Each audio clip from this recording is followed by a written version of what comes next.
sobriety, and virtue, and that society holds in very high regard. The multiple scenes of lesbian and gay affection depicted in the film are in complete disregard of our cultural values and beliefs. Ladies and gentlemen, homosexuality remains something that is not allowable in the law, and therefore claims in the movie such as love is love, I am okay with my son being gay, gay people can adopt, among others, as portrayed in the film, fly in the face of our laws and values. According to Article 45 of the Kenyan Constitution, marriage is defined as a union between persons of the opposite sex. Sections 162, 163, and 165 of the Penal Code criminalizes homosexual behavior. The film in question, therefore, overtly disregards our laws, constitution, and sensibilities as a people. Moreover, the film tries to directly influence the viewer into believing that homosexuality is a normal way of life. This is clearly evident by use of symbolic colors that are associated with LGBT plus as displayed towards the end of the film.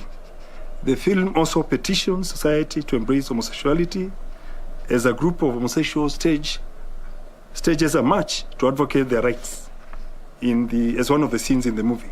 Ladies and gentlemen, while this film is acceptable in its country of origin, India, the board has rated it as restricted in Kenya, as it propagates a worldview that is in dissonance with our constitution, culture, values, and norms, and as content that could easily expose vulnerable members of society who are consumers to perversion. On this score, any film or broadcast content appearing to legalize, advocate, normalize, or glorify the act contravenes the laws of the land.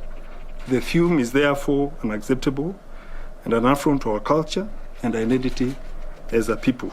While adults have a right to choose what they consume within the parameters of the law, children and other vulnerable segments of society are at the risk of being corrupted by content of this nature. On account of the aforementioned reasons, on this 14th day of February 2022, the board hereby pronounces the 147-minute gay-themed film Badai Do as restricted. For avoidance of doubt, restricted in this case means that it is prohibited from exhibition, distribution, possession, or broadcast within the Republic of Kenya. In light of the foregoing, the board further wishes to state as follows. 1, we have noted an increase in audiovisual content that seeks to promote and normalize gay themes and ideologies contrary to our national laws, beliefs, and norms. In this regard, the board will not allow such content to either be broadcast or exhibited within our borders. Number 2, any attempt to exhibit, distribute, broadcast, or possess a restricted film or any other restricted films within the Republic of Kenya shall be met with the full force of the law. On this account, we appeal to registered cinema operators across the country to ensure that the said film does not exhibit. Number 3, the board remains vigilant to ensure that films exhibited in Kenya promote our cultural values, including preserving the institution of the family. 4, local and international filmmakers wishing to create audiovisual content are reminded to strictly adhere to the provisions of the Films and Stage Plays Act by acquiring film licenses as well as submitting their content for examination and classification for age suitability before public exhibition. And 5th, we call upon parents, guardians, and caregivers to remain vigilant and to monitor what their children are watching on TV and other broadcast channels and to guide them appropriately.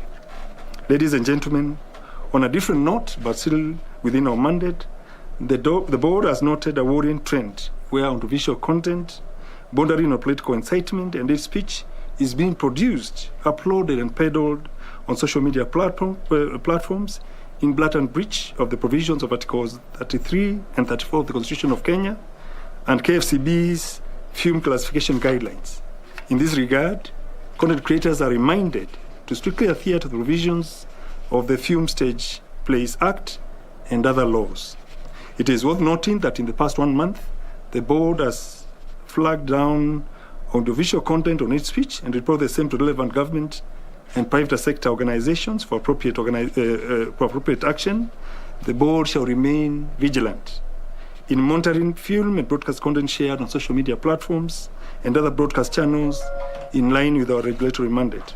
The board also remains committed to closely working with the relevant government and private sector agencies to execute its regulatory mandate, especially in the electioneering period. Lastly, we are recognizing and appreciating the existence of Articles 33, 34, and 35 that touch on freedom of expression, freedom of media, and access to information. The board urges content creators, the media, and the public to be cautious of the content they upload. Board Christopher Wambua addressing the media, and he is speaking about regulations on content that should be broadcast in Kenya, in cinemas, on television, and things that, one, go against the laws of the country, that is the legislation that's been passed by through acts of parliament, and also the constitution, given that there's a lot of content that's coming up that borders on hate speech, and also that borders actually on abuse or insult of people, given that there is a lot of political activity. So people are coming up with different types of content. The Kenya Film Classification Board CEO, Mr. Wambua, has said that they will not tolerate that, and people will have to take responsibility for airing content that is contrary to the law. Farah Yusuf is our reporter there, and he's going to give us a report on that press conference